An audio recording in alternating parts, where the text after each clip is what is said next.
তিনটি পাপ করলে তাড়াতাড়ি মারা যাবেন, আপনার হায়াত কমে যাবে, হায়াতে কোনো বরকত থাকবে না। হায়াত মৌত সবকিছু আল্লাহর হাতে, কিন্তু কিছু কিছু কাজ এমন আছে যেই কাজের মাধ্যমে আপনার হায়াতে আল্লাহ তাআলা বরকত দান করেন, আর কিছু কিছু গুনাহ এমন আছে যেই গুনাহের মাধ্যমে আল্লাহ তাআলা আপনার হায়াতটাকে সংকুচিত করে দেন।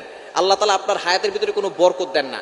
দেখবেন কিছু মানুষ বাঁচে 100 বছর কিন্তু তেমন কিছু কাজ করতে পারে না, আবার কিছু মানুষ বাঁচে 50 বছর কিন্তু এই 50 বছরে সে এমন এমন কাজ করে রাখে, দুনিয়াবি দিনই এমন কাজ করে যে মানুষ তাকে স্মরণ করে এবং সে দিনের অনেক খেদমত করে। আল্লাহ পাক রব্বুল আলামিন এই 60 বছরের জিন্দেগিতে, 50 বছরের জিন্দেগিতে যে ভালো ভালো কাজ করেছে এই জন্য তাকে জান্নাতের ব্যবস্থা করেন। এজন্য আমাদের হযরত আলী রাদিয়াল্লাহু আনহু তিনি বলেছেন যে আমাদের কিছু কাজ এমন আছে যে কাজের মাধ্যমে আমাদের হায়াতে বরকত আসে, আর কিছু কাজ আছে যে কাজের মাধ্যমে হায়াতের ভিতরে বরকত কমে যায়। তো এমন কিছু গুনাহ আছে যেই তিনটি গুনাহ নবীজি সাল্লাল্লাহু আলাইহি ওয়াসাল্লাম জানিয়ে দিয়েছেন, এটা হচ্ছে কবিরা গুনাহের বড় গুনাহ। সব গুনাই কিছু গুনাহ আছে বড় গুনাহ, কিছু গুনাহ আছে সগীরা গুনাহ, ছোট গুনাহ। তো কবিরা গুনাহ যেগুলো আছে তার ভিতরেও বড় তিনটি গুনাহ আছে। এই গুনাহগুলো যারা করবে তাদের হায়াত সংকুচিত হয়ে যাবে, তারা দ্রুত দুনিয়া থেকে বিদায় নেবে। এক নাম্বার হচ্ছে আশিরকু বিল্লাহ, আল্লাহর সাথে কাউকে শরীক করা, অংশীদার করা। আল্লাহ সব গুনাহ ক্ষমা করেন কিন্তু শিরিককারীকে আল্লাহ ক্ষমা করেন। আল্লাহ নিজে বলে দিয়েছেন, কোরআন খুলেন 5 নম্বর পারার 5 নম্বর পৃষ্ঠার 4-5 নম্বর লাইন, সূরা নিসার 48 48 নম্বর আয়াতে রব্বুল আলামিন বলেন, ইন্নাল্লাহা লা ইয়াগফিরু আন ইউশরাকা বিহি ওয়া ইয়াগফিরু মা দুনা যালিকা লিমান ইয়াশা। আল্লাহ পাক রব্বুল আলামিন সব গুনাহ ক্ষমা করেন, কিন্তু যারা শিরিক করে তাদের গুনাহ আল্লাহ কখনো ক্ষমা করেন না। এজন্য এক নাম্বার সবচেয়ে বড় গুনাহ হচ্ছে শিরিক করা। ক্যান্সারের অ্যানসার আছে কিন্তু শিরিকের কোনো অ্যানসার নাই। ক্যান্সারের অ্যানসার আছে, শিরিকের কোনো অ্যানসার নাই। সবচেয়ে বড় পাপ এই শিরিক। এই শিরিক থেকে আমাদেরকে দূরে সরে আসতে হবে। শিরিক হলো সবচেয়ে বড় পাপ, সকল পাপের বাপ। এজন্য শিরিক কখনো করা যাবে না। এক নাম্বার যারা শিরিক করবে তাদের দুনিয়াও ধ্বংস হবে, আখিরাতও ধ্বংস হবে এবং তাদের হায়াত সংকুচিত হয়ে যাবে।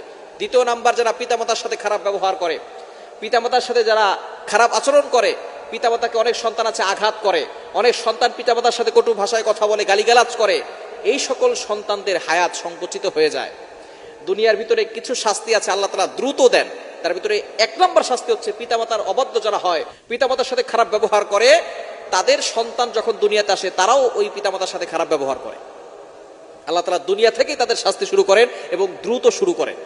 এজন্য পিতামাতার অবাধ্য হওয়া যাবে না। আল্লাহ তাআলা যেখানেই পিতামাতার কথা বলেছেন সেখানেই ব্যাখ্যা করেছেন।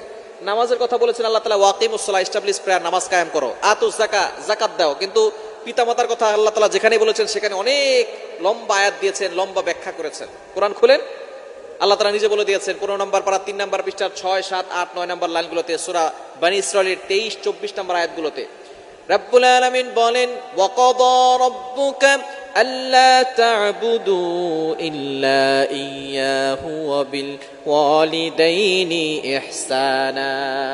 এক নাম্বার আল্লাহ অর্ডার করে দিয়েছেন আমি আল্লাহর ইবাদত করতে হবে, আল্লাহ ছাড়া কারো ইবাদত করা যাবে না। ওয়া বিল ওয়ালিদাইনি ইহসানা।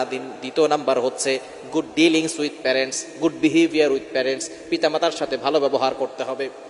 দ্বিতীয় নাম্বার, এরপর আল্লাহ তাআলা অনেক ব্যাখ্যা করেছেন, ইম্মা ইয়াবলুগান্না ইনদাকাল কিবার আহাদুহুমা আও কিলাহুমা ফালা তাকুল লাহুমা উফফি ওয়ালা তানহারহুমা ওয়া কুল লাহুমা কাওলান কারীমা।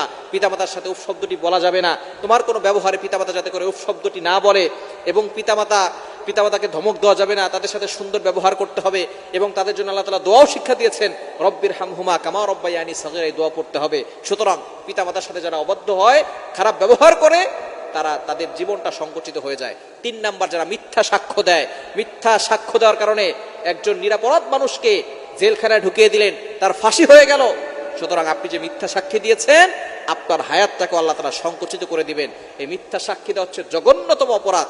নবী সাল্লাল্লাহু আলাইহি ওয়াসাল্লাম এই বিষয়ে সতর্ক করেছেন। এই 3টি অপরাধের কারণে মানুষের হায়াত